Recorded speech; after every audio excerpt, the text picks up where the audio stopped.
parte pequena da população, mas são bem organizados, e há alguns estados em que o voto dos agricultores importa. O padrão geral, observado pelos economistas, quando eles começaram a estudar isso, para ver que se os regulamentadores fizeram aquilo que iam fazer, bom, nem sempre era assim, mas normalmente as agências reguladoras acabaram sendo controladas principalmente pelas indústrias que regulamentavam, usada por essas indústrias, por esses setores, para se protegerem contra a concorrência. A próxima questão é por quê? Eu lhes dei aqui observações empíricas, mas não ainda uma explicação. E para responder isso, a primeira pergunta a ser feita é não o que o governo pode ou deve fazer, mas o que o governo fará.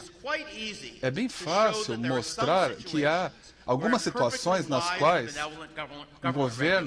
um regulador do governo benévolo pode melhorar o resultado do livre mercado. Mas o problema é que temos falta de reguladores do governo que sejam sábios e benévolos. E se você perguntasse não o que poderia, mas o que será feito, temos que pensar, assim como a gente tenta entender o mercado privado, a gente pensa quais são os incentivos para as pessoas fazerem as coisas, você tem que pensar quais são os incentivos das pessoas que estão na política.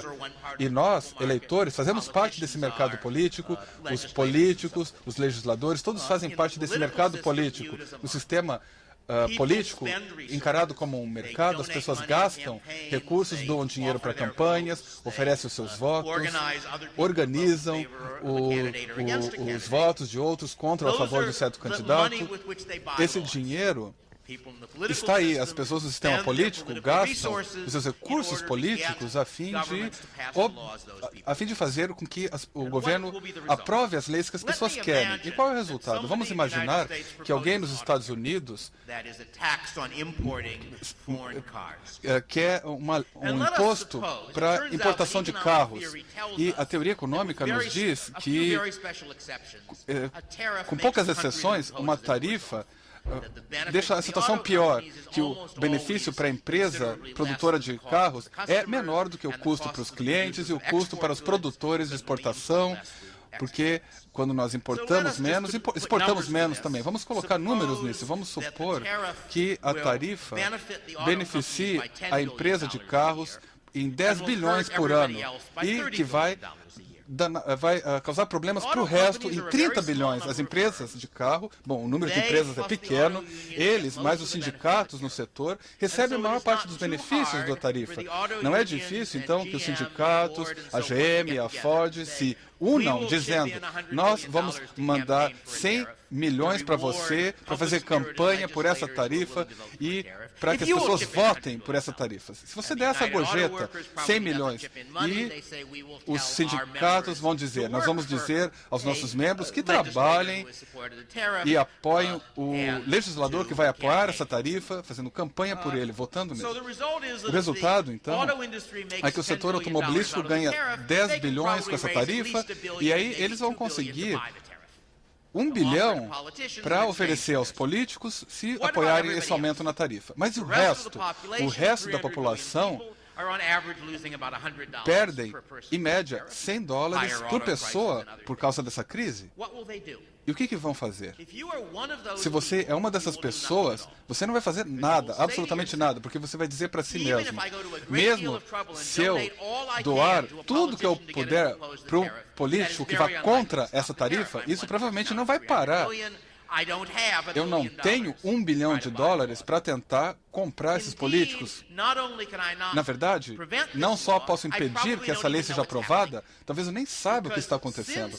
Porque já que eu não posso fazer nada em relação a isso, não vale a pena meu esforço, meu dinheiro, passar uma semana inteira lendo o que eles fizeram lá no Congresso para ver que leis me ajudaram, que leis vão contra mim. Isso sugere o que parece ser um padrão geral nos sistemas políticos, que é o seguinte, eles despertam o desejo desses grupos que estão unidos, desconsiderando os que não estão unidos. Por isso, grande parte da atividade do governo consiste em transferir dinheiro de forma direta ou indireta, como se fosse um trombadinho, só que você não pode resistir ao trombadinho, porque você vai para a cadeia se tentar resistir, transferindo dinheiro desses grupos de interesse para aqueles que vão contra ele. Se você pensa em qualquer indústria que tem poucas empresas grandes, a indústria tem um setor de interesse concentrado, por exemplo, o automobilístico. Portanto, não é surpresa alguma que a maior parte das vezes, em média, é lucrativo do ponto de vista político para que os reguladores regulamentem de formas tais que vão beneficiar essas indústrias em detrimento dos consumidores. Deixe-me ver se eu consigo fazer esse argumento de forma mais genérica, já que estamos falando dessa questão mais genérica, de duas formas de decidir as coisas. Uma delas é o mercado, onde se eu quiser algo, eu posso pagar. E a outra coisa é o sistema político, onde se eu quiser que alguém faça algo, eu tenho que fazer com que o governo fique do meu lado. Se eu vou para um restaurante, eu normalmente espero uma comida boa. Por quê? Porque se o restaurante me servir comida ruim, eu não vou voltar. E se for muito ruim, meus amigos não vão voltar porque eu vou contar para eles. Então, é no interesse das pessoas que administram o restaurante de fazer o melhor que podem. Nem sempre vai ser perfeito, mas faz o melhor possível para fornecer comida gostosa para os clientes. Suponhamos, no entanto, que consideramos a mesma situação para nosso regulador ou regulamentador hipotético. Se esse regulamentador tomar a decisão proibindo que duas empresas se unam, embora isso fosse desejável, e essa decisão faz com que o Brasil perca 10 milhões de reais.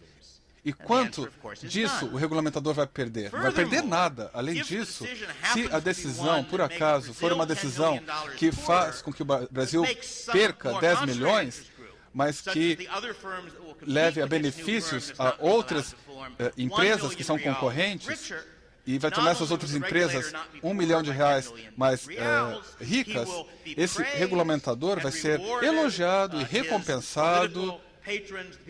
Os defensores políticos dele, eu não sei como é que as coisas aqui funcionam, mas alguém nomeia um regulamentador, essas pessoas vão ficar felizes, porque aqueles que ganharam 1 milhão vão apoiá-lo, vão dizer coisas boas, vão contribuir à sua campanha, ou seja, não só vão sofrer por ter deixado esse país mais pobre, se ele cometer esse erro, ele, além disso, vai se beneficiar se o erro é um erro que traz lucros políticos para ele. Então, a tese geral que eu estou mostrando aqui é que o mecanismo político é uma forma muito ruim de decidir resultados. E o mercado privado, no mercado privado, a maior parte das decisões são tomadas pelas próprias pessoas. Se eu entro nesse restaurante, sou eu que vou receber comida boa ou não? No mercado político, praticamente todas as decisões são feitas em nome de muitas outras pessoas. Se essa pessoa decidir permitir ou não uma fusão, o efeito vai sentir não por ele, mas por todos os clientes e pelo setor, que vai ficar melhor ou pior como resultado dessa não fusão.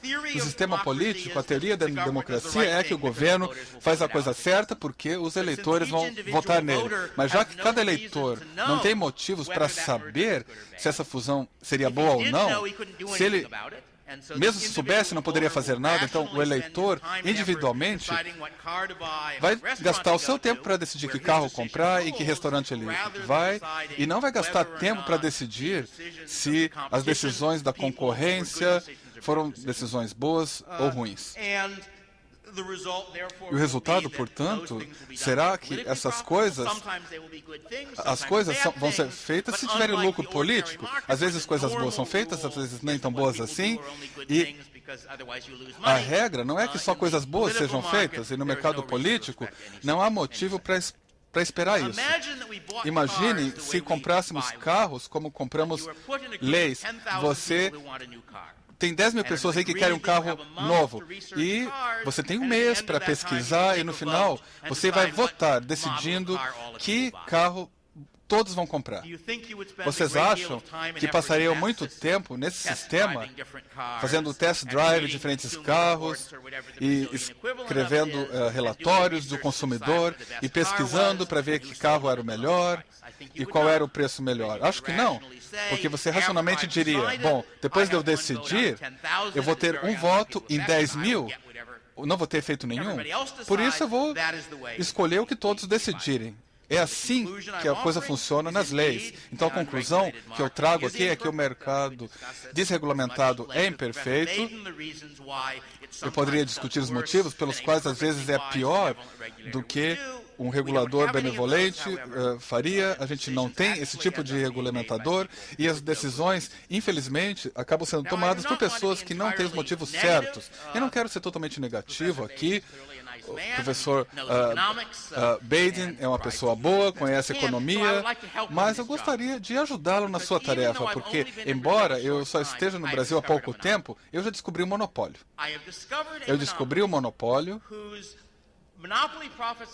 cujos lucros são tão grandes que cobra 35 vezes pelos serviços do que algumas empresas privadas que produzem serviços parecidos. É um monopólio que, na verdade, tem uma forma muito eficaz de impedir o surgimento de concorrentes. É um monopólio que ganha dinheiro principalmente dos pobres do Brasil. Eu me refiro, é claro, à Loteria Nacional.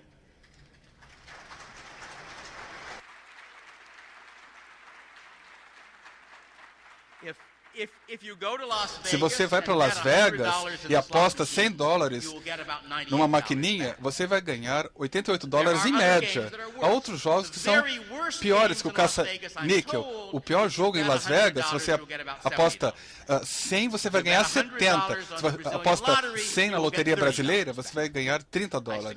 Eu sugiro que isso representa um lucro muito grande desse monopólio, e os argumentos que o professor Badin usou para mostrar por que cobrar preços acima do custo marginal leva à alocação ineficaz de resultados, de recursos, se aplica a esse monopólio. Por isso, eu presumo que agora que eu disse a ele, a sua agência vai fazer algo rapidamente para acabar com esse monopólio, então, ou para subdividi-lo, ou melhor ainda, simplesmente torná-lo legal para que as pessoas privadas no Brasil não só joguem bingo de novo, mas abram a sua própria loteria para concorrer com essa federal. Muito obrigado.